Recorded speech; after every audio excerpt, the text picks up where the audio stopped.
what have you learned about yourself as a leader throughout this journey? It sounds like you've had just various opportunities to understand who you are in different roles. How does that translate in your leadership? What does that look like to our listeners?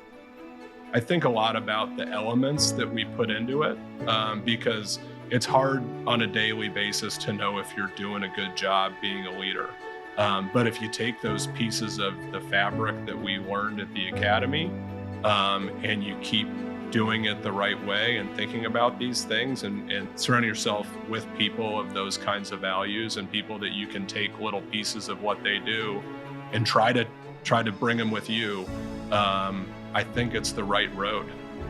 Welcome to the Long Blue Leadership Podcast, presented by the United States Air Force Academy Association of Graduates and Air Force Academy Foundation.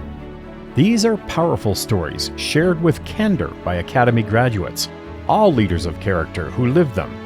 This is how the Air Force Academy experience has shaped their past, present, and future. We present these stories to help develop you along your leadership journey. Your host for this edition of Long Blue Leadership is Lieutenant Colonel retired Navir Walkowitz, USAFA class of 99, currently serving as Association of Graduates Senior Vice President of Engagement and as a member of the AOG Board of Directors. And now, Navir Walkowitz. My guest today is the Assistant Vice President for Athletics Development, Brian Campbell, USAFA class of 2008.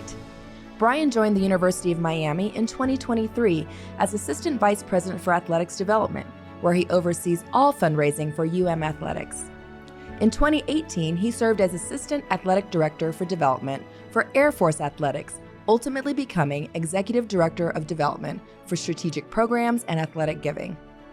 Brian led several highly successful multi-million-dollar fundraising campaigns, including playing a significant role in securing funding for the Falcon Stadium's newly opened Kucera Legacy Center. While at the Academy, Brian was a football cadet athlete and later earned his MBA from the Olin Business School at Washington University in St. Louis. He also spent 5 years in sports marketing with Anheuser-Busch. We'll talk with Brian about his life as a young athlete, path to the Air Force Academy, days as a cadet, leadership opportunities, and how he now uses what he learned to lead and positively impact others. Finally, we'll ask Brian to share advice for developing leaders and those in leadership aspiring to reach similar heights in their careers. Brian, welcome to Long Blue Leadership, and thank you for joining us today. Thanks, Navir. I am honored to be on the podcast, and I'm really happy to be back in Doolittle Hall, albeit remotely. And I want to welcome you to the U.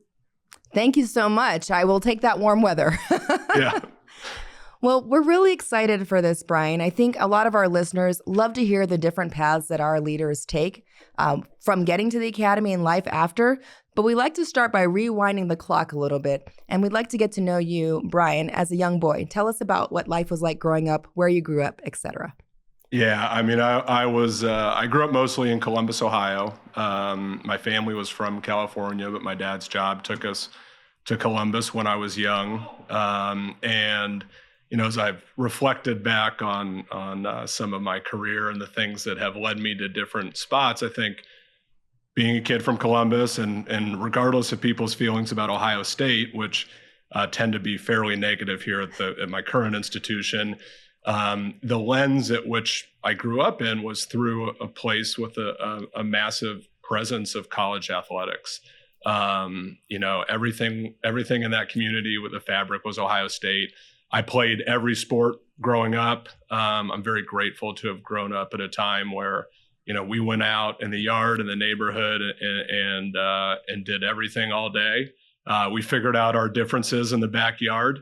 There were a couple other guys in the neighborhood who went on to very successful athletic endeavors as well. So, you know, athletics were very important all throughout. And then as we got more serious and into competitive things later on, they become, you know, more and more formal. But, you know, sports and the community were tied together, and they very much provided the context at which my career followed. That's awesome. So you were really into sports. Did you have siblings as well, or was your neighborhood kind of the sibling playground for you? I have 2 sisters, both swam in college. Although if one of them listens to this, I think she had like a cup of coffee on the swim team and realized that that the rest of the extracurricular activities were a little bit more appealing. But my little sister swam all the way through at a very competitive college program. But outside in the streets and in the yard were where we spent our time. We would change by season. So in the fall we'd play football in the yard, and then in the winter, you'd shovel off and play basketball, and then in the summer we'd play baseball. So all of the above. I love that. And I noticed you didn't say you ever went to the pool, so I'm sure that your sisters could definitely outswim you then. Oh, I went to the pool too. Yeah. Okay. Yeah, there was plenty of swimming in our family. Okay. Yeah. Yeah. Wonderful. So, life as a child, you were really into athletics, and I think it developed your sense of competitor, being a competitor, and winning, but also it's probably teamwork. What other things as a child could you share with our listeners about what it was like for you in Ohio? I think all of the above. I think, when you have to work things out, we weren't an era then that kids had cell phones or anything like that. You had to knock on someone's door, see if you could form a team, get out in the front yard and go take care of things. But yeah, we did stuff really. I mean, I'm kind of thinking back to one of my neighbors who went on to play some college football. One time he broke his leg in the yard and kept playing. Oh my goodness. Yeah. But you learn to get along with other people. The saying of taking your ball and going home, that's, you have to figure out how to get past those things. And I think the social dynamic that you gain from those experiences very much stayed with me. And I think is some of the foundation in the work that I do now, and being able to identify with different people in different situations. I like what you're sharing about kind of, the social aspect that you've experienced growing up. Tell me about how the academy came into the picture then. Was there someone that you grew up learning from that went to the Air Force Academy, or how did that happen? Well, as a sophomore in high school, as I was thinking back to some of these things, my dad actually took me to visit West Point. And we had a family friend who went to school there, and I remember going to visit him, and he was probably getting close to maybe in the summer before his senior year. And I remember him like getting pulled aside, and there was something that he had been doing wrong, maybe as it related to escorting guests around the campus. It was during Sandhurst, and so we watched Sandhurst, and honestly, I remember thinking like, this does not seem like any way to spend college. But as I went back, I was very fortunate to have like really, really good coaches in my life, who were very interested in developing me, and growing me and pushing out of my comfort zone. My high school football coach was very hard on me at times, but I think he saw something in me. When I began to look at colleges and I was thinking about like, could I play football somewhere? And there was a variety of schools, and I went on different visits in different places. And I just remember feeling like nowhere really made a lot of sense for me. Like I didn't really feel like any of them really fit the things that were important to me. And then I got the chance to go on a visit to the Air Force Academy. And honestly, I was just like, why not go see Colorado? I've never seen the mountains. So we took the trip out. And I was hosted on my visit by Rob McMenemy, who recently, unfortunately, passed away, but was like just the greatest person, that could have that I could have come across at that time. And between him and the people I met on my visit, it was more about the fact that I felt like I was at home, and I had found a group of people that seemed so similar to me, that I ended up deciding that that's what I wanted to do. Now we got back to Columbus, and my mom wanted me to talk to someone who didn't play football. And so they somehow found some other cadet, and she's like, you have to call him and ask him. So I called this guy, and I don't even remember his name. We'll see if he listens to the podcast. But he told me, he's like, I wouldn't do it. He's like, it's brutal. It's really hard. And wow. I just don't think. But I got off the phone, and it didn't matter to me. And so for me, it was just a feeling. It was the excitement of being part of something like that. I think I did understand how important the academies are, and what a serious opportunity that was. And maybe it was the fact that I never really thought I would have an opportunity to go to a place like that. But once it just kind of sat right, I decided to pursue it. I love that. And I think what was really key about what you said was it felt like family, or you're finding others that are like you. And so how did your parents respond to that? I mean, I love that your mom said, let's look at both sides. Let's get everything, a perspective that's beyond athletics as well. And so it's kind of a testament to probably your upbringing and the fact that your parents were like, let's make some really sound decisions. Would you say that that's the case?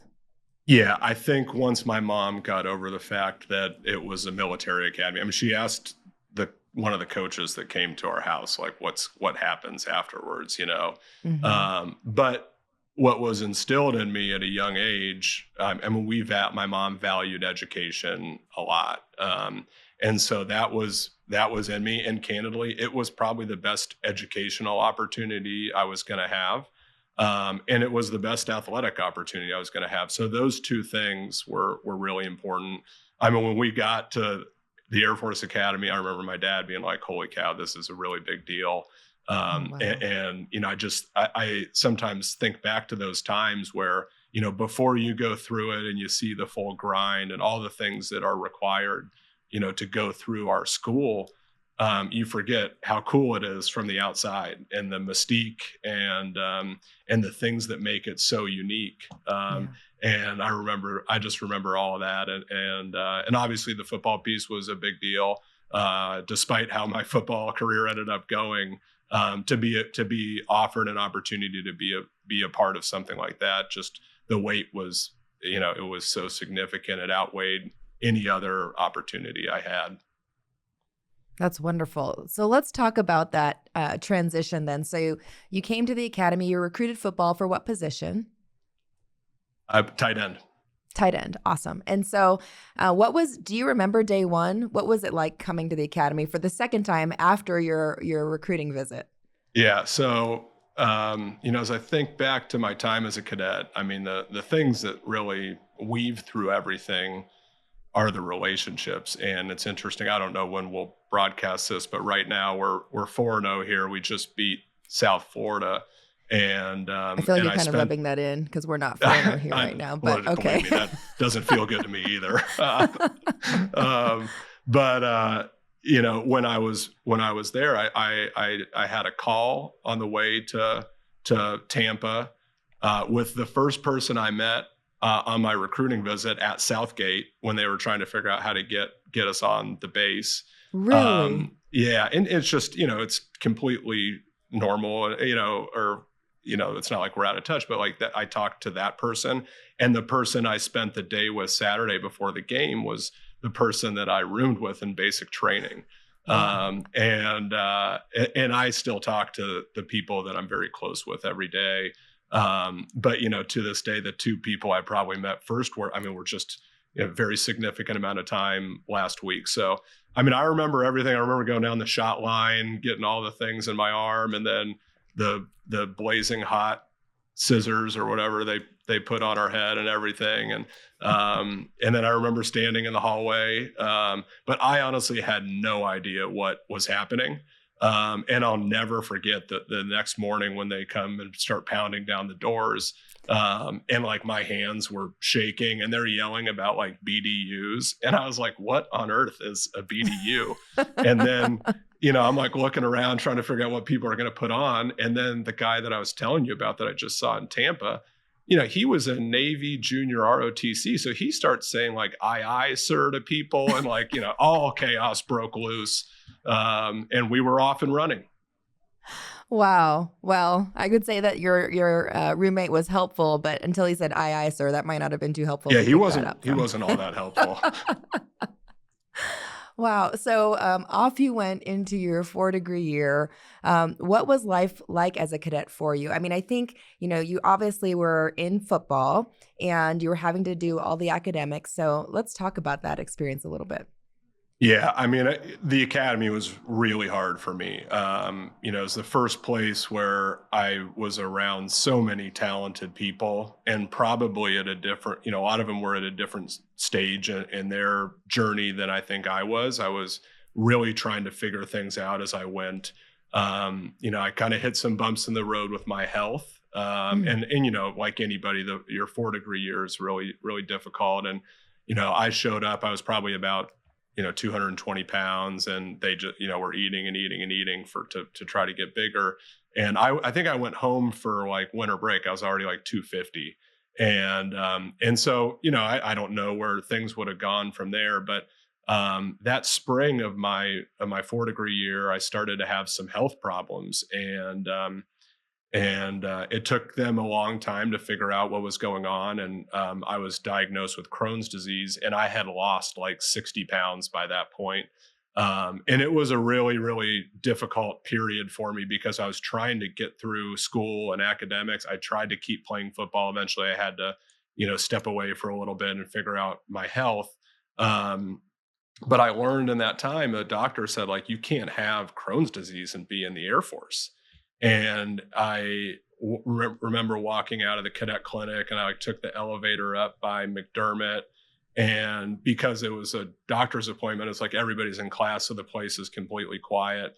And I walked out, and it was like just a crystal clear day. Like the sky couldn't have been more blue above the chapel, and the air gardens are on. And I'm like, I don't want to leave here.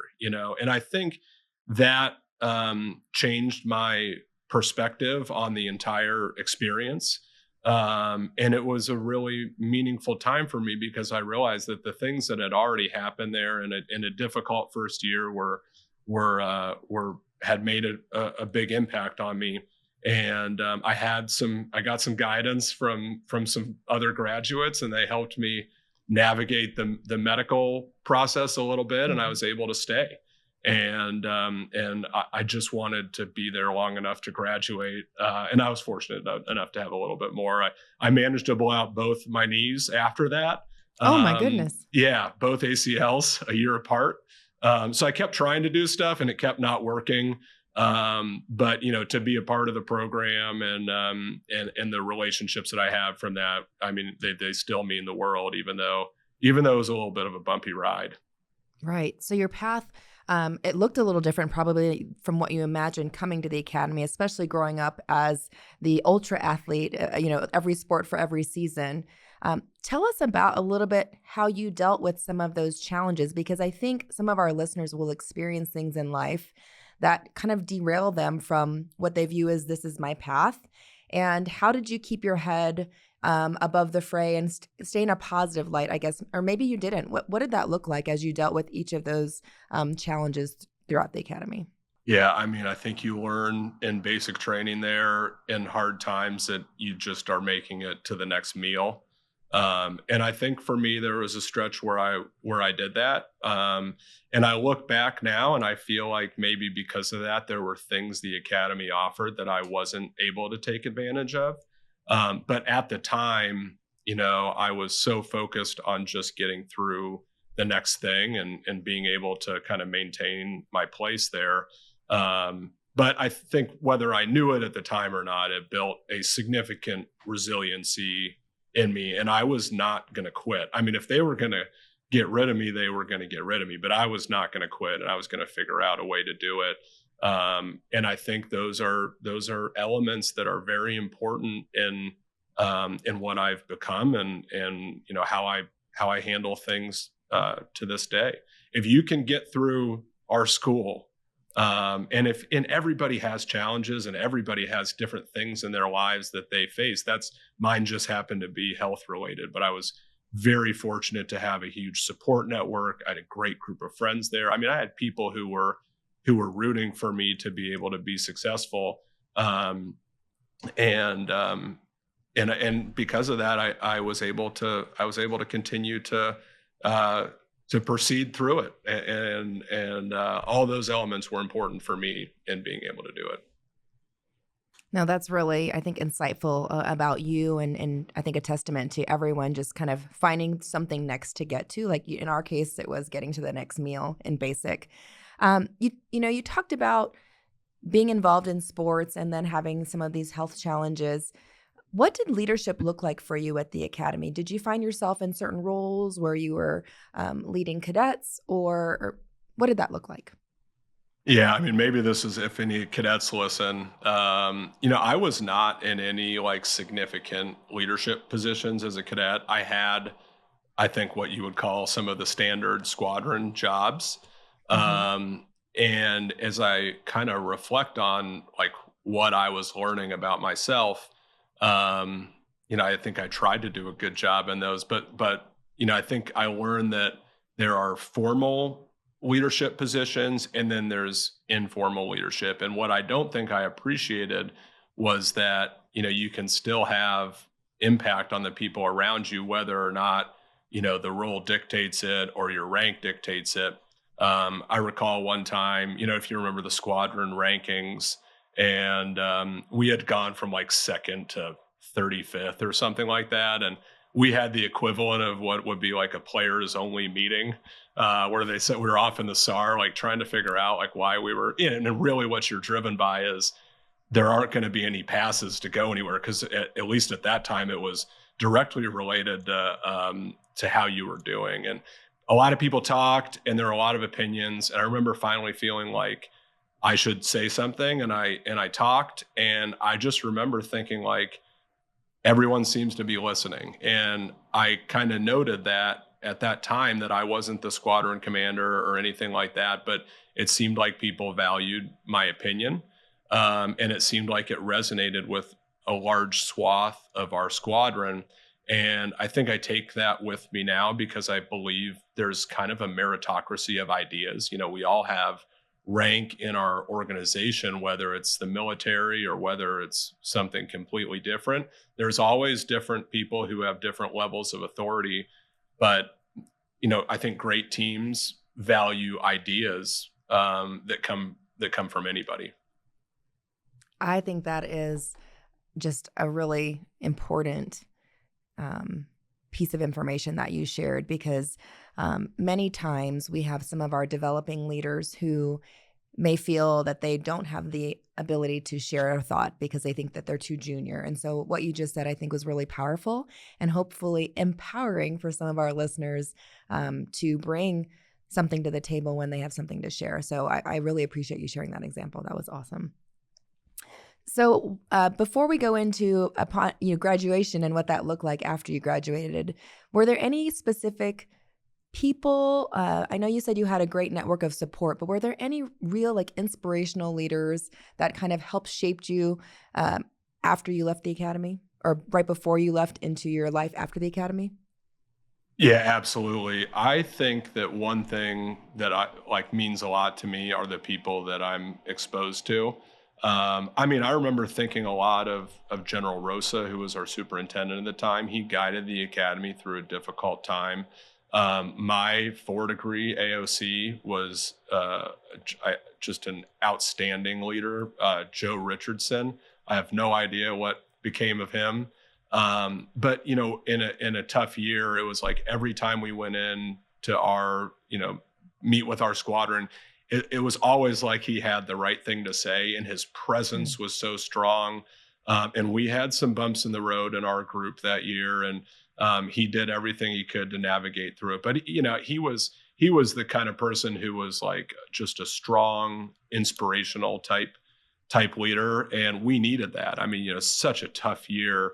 But you really felt like he was able to give us the energy and the courage to keep going forward. But he was also someone I think we all looked up to. And if you haven't been around the military a lot in your life, and you can see people like he went to our school and look at the kind of person he is now, that's a direction you hope you can follow. And then a completely other style was just being around Coach DeBerry, who wore his heart on his sleeve and said everything he wanted to say, and it came all out of love and passion. And he had that kind of style, and he built an organization that was really family centric. And that was important to him. And then even my senior year, when I was just kind of like helping the staff, in some different roles there. Like when Coach Calhoun came in, it was a completely different style and tactic that he took. So, I mean, the great thing about the academy, I think we all talk about it a lot, is that you're exposed to leadership. You're exposed to cadet leaders, and you see how you respond to those things too, and you take note of those as you grow. But we have some people who are also like very, very bona fide leaders that we had access to, and that would just be like the beginning of my list, I think. No, that makes sense. I'm sure the list is long because of just the exposure that you've had in different ways. So when you graduated, what career field did you go into? So I went into acquisitions, and my guidance from one of the doctors at the academy there was, what can we do to take the least amount of grad physicals? So that's what I did. I was going to ask if that was what your passion was, but it sounds like it teed off into something really well for you, and it also played well into your needs for sure. It did. It led me to things down the line. Acquisitions for me, it was an opportunity to be a part of a great organization, and there were parts of the Air Force that I valued. I also took note that that was probably not the thing that was going to excite me the most. But I learned a lot about how kind of the business side of the Air Force works, and it was still a great experience. I got to go all over the world. I got to be a part of a lot of really cool things that probably even at that age I didn't really appreciate. I think the challenge for me in that particular career field is that you weren't really around a lot of active duty Air Force members. And I think I missed that piece a little bit. Well, I think it's interesting because one of the things that you've been able to do, I think, is find ways to give back in your career post, military service. So that's probably been really rewarding for you. Can we talk a little bit about, when you decided to transition out of the military? Because we do have listeners that both stay in uniform all the way through retirement, and those who don't, who think about transitioning. So I think it's really relevant. How did you come to that decision, and what did it look like for you? Well, the Air Force came to the decision for me. So I was going to PCS to my next station. And I'll never forget when the phone rang in my squadron commander's office. He came. It was like I knew what was going to happen. And the clock had run out on this whole Crohn's disease thing. And I was going to see a medical board and all that kind of stuff. I ended up just saying that that's okay. And it was going to be like a year until I could go through that process, which didn't seem like very prudent at the time. I knew I was kind of proverbially playing with house money at that point. I was just so glad to have had my time in the Air Force, and to be a part of the organization, at least get to be a captain, but I didn't even fulfill my service commitment. So it's really about the 4.5-year point that happened. And so it was a little sudden because I didn't know that was going to happen. And so I decided to kind of step away from the career field, from work, I guess, altogether, and go to business school full time. So I went back to my desk and I went through I got on US News and World Report and started going down the list of business schools and finding out who still had an application deadline available. And like 3 of the top 25 responded. And from there, I was able to do that. But the great thing for me was that I was able to spend 2 years away in a fully immersive environment, learning about the business side of management, which is different than the Air Force leadership style that we have in the military, and putting those two things together and thinking about some of my initial aspirations of, maybe there's a career in sports. What might that look like? And you just get so many opportunities there to get exposed to people in different career fields. And those 2 years at WashU for me were I'm very, very fortunate to have those. They had a target of getting 10% of the class to be veterans. So I called the right school at the right time, and they were like, "Hey, we'll help you figure this out." And they did everything they could to give me that opportunity. That's amazing. And I was going to ask, did you see the value of what you'd experienced at the academy coming to play in your program there that you were able to share with others, and what did leadership look like for you there? Yeah. So in business school, it's a constant, I think, balance between everything is about shareholder maximization and wealth creation, and they have to teach you those fundamentals. I think Olin did a good job reminding us about character-based management and leadership. And we had classes about critical decisions in leadership and management and things like that. And they brought some very senior business leaders in to talk about key inflection points of things that they had. And then, there's a professor there whose area of study is economics with a higher purpose. And that's blending, like, how does doing the right thing and having something that's beyond just running your operation to the most efficient manner possible. And he's been able to show that organizations who do that and have a higher purpose are more successful. And so for me, that is kind of the philosophy that I moved forward with in my career. So very different, very business fundamentals. But as you got towards the end, it was important to them that we understood that everything wasn't always about the near-term dollar, and that your organizations are rewarded for doing the right thing and making decisions in the right way. It sounds like you absolutely picked the right program that really aligned with your own core values, your own kind of, I think, navigational system, as well as, where you're wanting to go with things. So what did that look like then after you graduated? I know you spent some time at Anheuser-Busch. Was that kind of just the next part of that journey?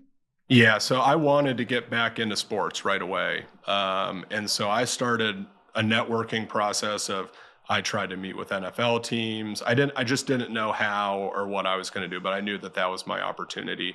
A mentor of mine that I did a project for while I was at Olin, first of all, I started to find out also what jobs in sports pay. So anybody listening to this who has aspirations, just get that part settled for yourself right away. But it didn't matter to me. But I did have a bill I needed to figure out from business school. And his recommendation was, you're down the street from essentially the biggest sports marketer in the world. Go there, pursue that, and then figure out down the line if you still want to come back. And that ended up being the perfect step for me. Not only did I go to a place that ended up being a bridge back into this work, but Anheuser-Busch and the way that company is run is incredibly efficient and driven and lean. And everything there is about value. And it's run by a set of investment bankers who brought their philosophies into consumer goods, and they're extremely market share based. But it was really cool to be a part of an organization that does things that way. And candidly, it was probably the other end of the spectrum than just being in the military. And both should operate in the way that they do. But that was such a valuable experience for me to work for an organization like that. I could not have done it forever. And I did get over into sports marketing. I ended up having what I think a lot of people would think is like maybe the coolest job of all time. I had the chance to run our whole Northwest marketing portfolio. So I had, our Broncos partnerships and Vail Resorts. It took me back to Colorado to be in that office from being in New York City. We had the Seahawks, but we had a little college down the street that we had a partnership with called the Air Force Academy. I was wondering how you got back to Colorado. That's where it was. Yeah. So we had an office in Denver. And after a few years of doing that, Anheuser-Busch wants you to move around. They want you to grow. You can't stay in a lot of these jobs forever. And so I knew there was a point where if I really wanted to do this, and I still felt such a calling to come and do this kind of work. And I kind of felt like I'd never forgive myself if I didn't try. So I started making a lot of calls and knocking down doors, and eventually a position opened back at the academy. And like borderline force them to hire me. Brian, I'm seeing a theme. I mean, as a kid, you would knock down doors, come play, when you got out of the military, when you had to go, you were knocking down doors. What's open for me? So I think the theme for you is don't be afraid to knock down some doors and just see what's available. You went back to the academy. Let's talk about your time there and what kind of evolved since then. So I came back to the academy. We had had the chance to learn a little bit about raising money in our athletic department, and we were coming up on a campaign, like the first real significant campaign that had happened at the Air Force Academy. I mean, before I got back, I didn't even really know what a campaign was, to give people some context and where I was there. But General Gould said, "Hey, we're going to do this project on Falcon Stadium," and I thought to myself, hey, if I'm going to be here at the academy, I need to be a part of this project. And so I transitioned from our athletic department over to our foundation in early 2020, and had the chance to work on the projects that were happening there. So I think this is helpful. Many of our listeners may not be aware of the ways that some of our foundations support the academy. And I think through athletics is certainly one way. Can you talk a little bit about what that looks like so that we can share more about the context of a campaign and giving back? Yeah, I mean, I think my reflection on it is like, the government's going to do enough to keep the doors open and provide a basic, solid experience. I think the U.S. News and World Report rankings came out like today. Yes. We're number 2. We're not number 2 without private investment. And I hear a lot from young grads about like, they're asking me for money. And what they're asking you for is to invest in the experience. And for us, and on our resumes and the prevalence of our institution, and this is a competitive world, that stuff matters. It allows us at the academy to keep professors that the government wouldn't necessarily be able to keep, to give very enriching research opportunities to cadets that otherwise I don't think were really there when we were around.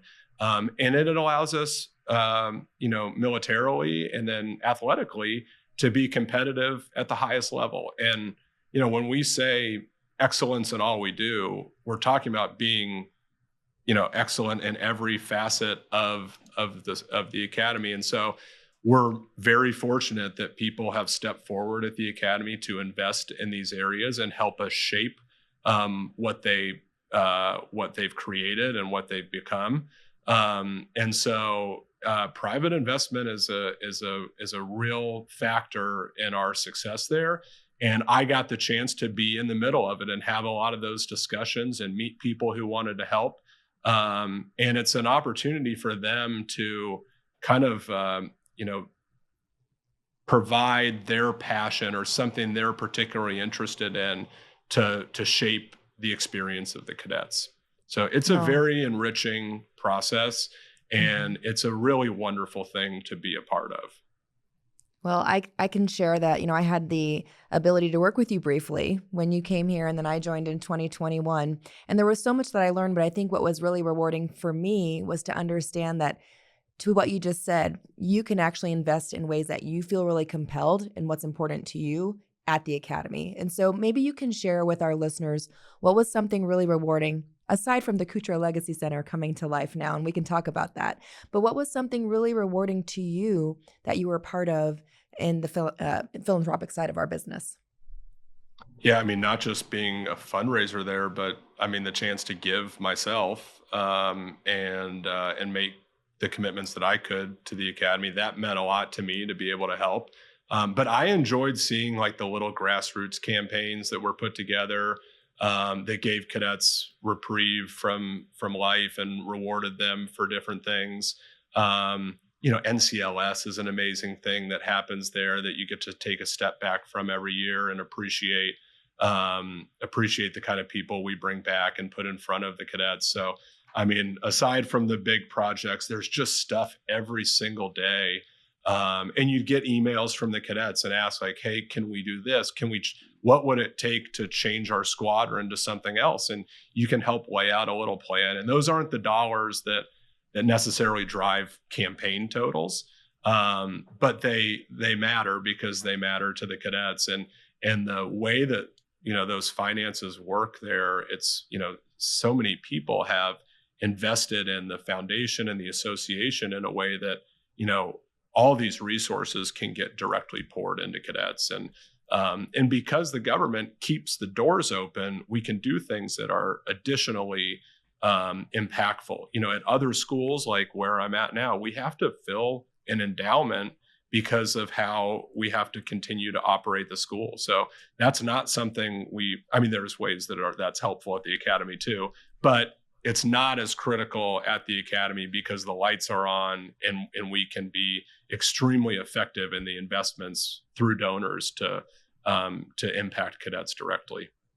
No, that makes sense. I really like what you said about you got to give yourself. And I think part of what I've been picking up in our conversation is a lot of, I think, giving and investing is through relationships. And so I think some of the biggest pieces that come from that is the trust and relationships you build with people. Would you agree? Is that kind of how you feel about things? Yeah, I do. And I if I didn't go to the Air Force Academy, I'm not sure I would be doing this kind of work, even though the Air Force Academy is not designed to put you into this kind of work. But the relationships that I had from the academy and then throughout my time back there are as important to me as just about anything. The school exposes you to just such outstanding people. And I'm just very, very grateful for all of those relationships that I've had the privilege to have. So, Brian, we've been talking about the ways we give back and relationships built. Let's talk a little bit about the Kucera Legacy Center, because we just were able to the ribbon cutting and just beautiful experience with Jack and Vianne. What did it mean to you? Being back at the academy during the time that I was back, and maybe a lot of the people who listen to this maybe know what has happened on our academy over the last 3 years, but the investment that's gone back into our school is just staggering. Not only the Kucera Legacy Center, but the Madera Center, the hotel that's going up, the Visitors Center, the expansion to Doolittle, but the Kucera Legacy Center was kind of near and dear to my heart, and it was an opportunity given to me to be a really significant part of. The entire project was one thing that took every piece of the institution to make happen, but it took Jack and Vianne's really specifically. And it wasn't just their investment, but it was like a vision from Jack that I think got us through some times that, maybe in years past, the project would not have continued on. And what I'll remember most is not just working on the gift that they made with them, but like working on the elements that were important to them to see in the facility. And the unique thing about that project is it's not just a facility. It is a way that we can invest back into our academy and cadets. It's one of the few things on the academy that can be commercialized and positive return on investment. So it's going to be used for a lot of things. But I'll never forget at the groundbreaking. Jack does so much for our school, and he was talking about why he flies Coach Calhoun around to recruit. And for Coach, it's hugely helpful for him to get, Division I coaches essentially have to fly in that manner. They have to fly private to be able to recruit effectively. That's not an easy thing for our school to provide. And so Jack flies Coach around a lot. And, I know Jack wants us to win football games because I've watched some football games with him, and he's like one of the few people that can match as tense and nervous as I am. But he talked about the fact that everywhere they go, they knock on a door and Coach Calhoun is giving some young person an opportunity to change their life. And, for them, we have this beautiful facility now. I can't wait to come back and see it. But I think that's what it is for them, is that's maybe the physical manifestation of their gift, is knowing that When young people accept that opportunity to come to the Air Force Academy, and they probably wouldn't have gotten it for this particular subset without a sport, that they can change their lives. And watch being a part of that, even the small little part that I was, is something that I think is a really, really significant part of my career and my journey. So, Brian, you have taken a role at the University of Miami, and let's talk a little bit about that. So you were able to do some things here at the Academy. How's it been in the transition for you there at UM? We're in the real battle of college athletics down here at a time that's very dynamic. It's a unbelievable opportunity to be a part of a traditional powerhouse with really, really significant aspirations.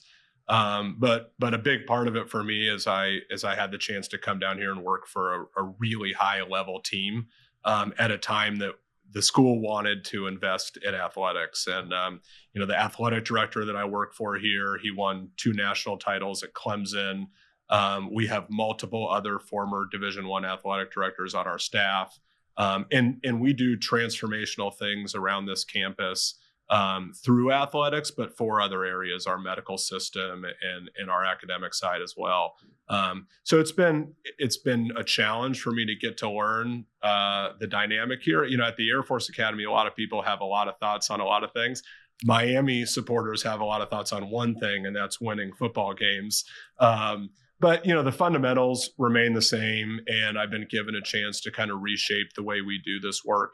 And for those that follow college athletics, it's been at a very, very fascinating time where there's huge change in the industry. There's a ton of uncertainty, and it's really forced me to think a lot about how we do our work and why we do it. And I think, as a lot of people probably think, that with NIL and possible rev share and things like that, that we're losing the fabric of college athletics. There are little instances of that, but we are able to kind of double down on other ways to make an impact on our student athletes here, and invest in their lives. So it's a challenge. We have a lot of work to do, but we're on the road. Having some success is really helpful. And being at a place that has really, really high expectations is really special to be a part of. So you talked a bit about the fundamentals. And so what have you taken from your time at the Academy throughout your career to bring to UM now? Yeah, I think as the noise in college athletics and our work has become more complex, I took the opportunity to kind of distill things back down to the core mission of what we do, and that's to positively impact lives through excellence in athletics. And our team, our role in that effort is to invest in those areas. So we focus on kind of 3 key areas to do that. One of them is performance, kind of elite performance.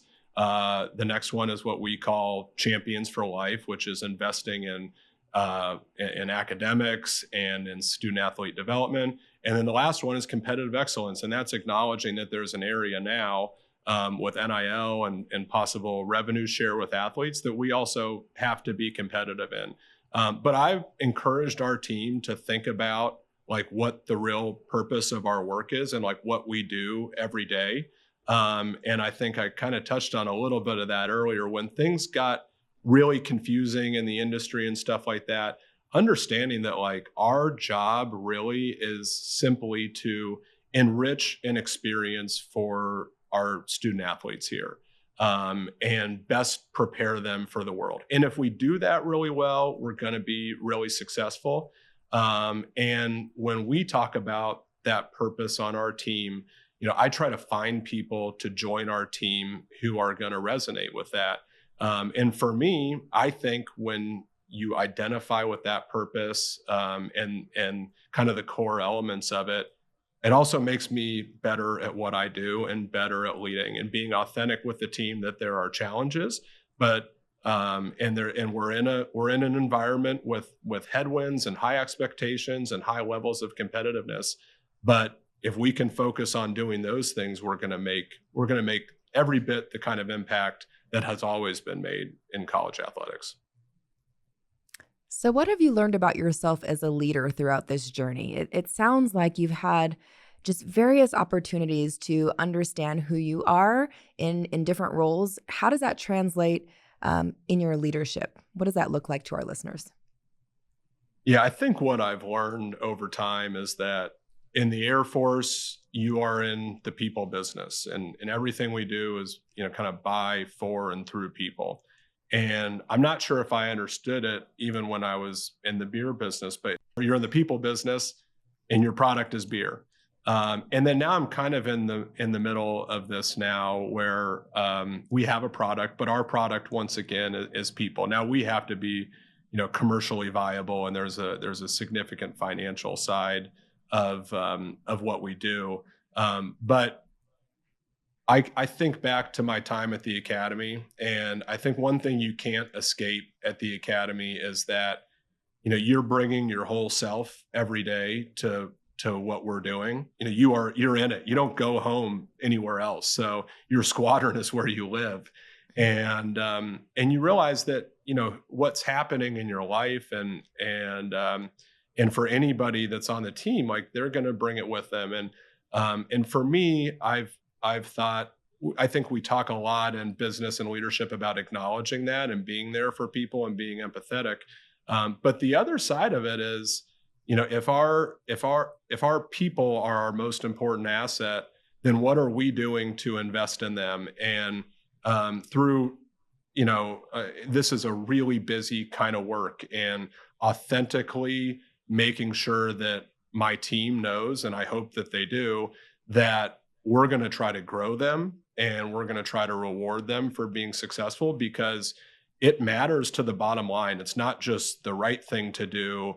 It helps move us forward, because if we're improving the conditions that they can go home to and spend with their families, we're going to get a better version of them, and it's going to improve the work that we do. So I think being in such an immersive type of place like the Air Force Academy, you realize that there is no turning it off when you leave or go somewhere. We go through difficult times, but we also have the opportunity in these kinds of roles to improve that and make sure people are fulfilled and finding their purpose in our work. And inevitably, I really do believe that impacts our bottom line. What fulfills you in your work as a leader? I mean, there's so much. This is what I love to do. And I love to be around the competition side of things. And I love to see when we're able to make something happen, a donor's vision to invest in our student athletes. And, you see some of the things that they go on to accomplish, and you see what it means to the institution. I mean, here, I think sometimes we think like, wow, college football in America is just bonkers and it's crazy. It's gone off the rails, but here at the University of Miami, we have the biggest research-based health system in South Florida. And it's the same logo that's on our helmet. And that health system is successful because we have a very strong brand through football mostly. And so I think we take that very seriously, that, our work is directly tied to things that happen not only on our campus, but in the healthcare system here as well. But, where the rubber meets the road is seeing the success that, our student athletes have, and enriching their experience and being able to tie that back to the people that make that possible. So if we have any listeners that are interested in getting into the gift officer kind of role, the ability to help others invest, what would you share with them as maybe just a path or things to be considering? Yeah, I mean, fundraising and development's it's a whole industry, and it would be great to have more grads that would come into this kind of work. I mean, I was often asked by donors at the academy why more grads aren't doing it. And it's a unique career path, but if there's elements of things that are meaningful to you, and you think that, nonprofit work might be appealing, fundraising is a great way to do it. There's ups and downs. It's challenging. There's a bit of a craft to learn to it, but this is not rocket science in any way. But if I really thought I was going to do it, I'd pick up the phone and call a grad who does it. I can think of a couple names off the top of my head and just ask and start to network. And when I moved over into college athletics in order to do that, I mean, I probably made 500 phone calls, and I always asked someone for the next name and networked that way. And I received tremendous advice, and it was really good practice for what I ended up doing. I would encourage, I would love it if more would come into this line of work. You heard it here first, friends. Yeah. We'll see how effective it is. Well, we're going to get into a couple more things before our podcast ends. So, Brian, I just want to ask you in advance so you have some time to think about this. Our listeners want to know something unique about you, maybe something that you haven't shared with anybody, something fun or some kind of talent you have. So I'll give you a little bit of time to think about that. And then we're also going to want to hear your takeaways. We're going to ask for Brian's final thoughts next. Before we do that, I'd like to take a moment and thank you, our listener, for listening to Long Blue Leadership. The podcast publishes Tuesdays in both video and audio and is available on all your favorite podcast platforms. Be sure to watch or listen to all episodes of Long Blue Leadership at longblueleadership.org.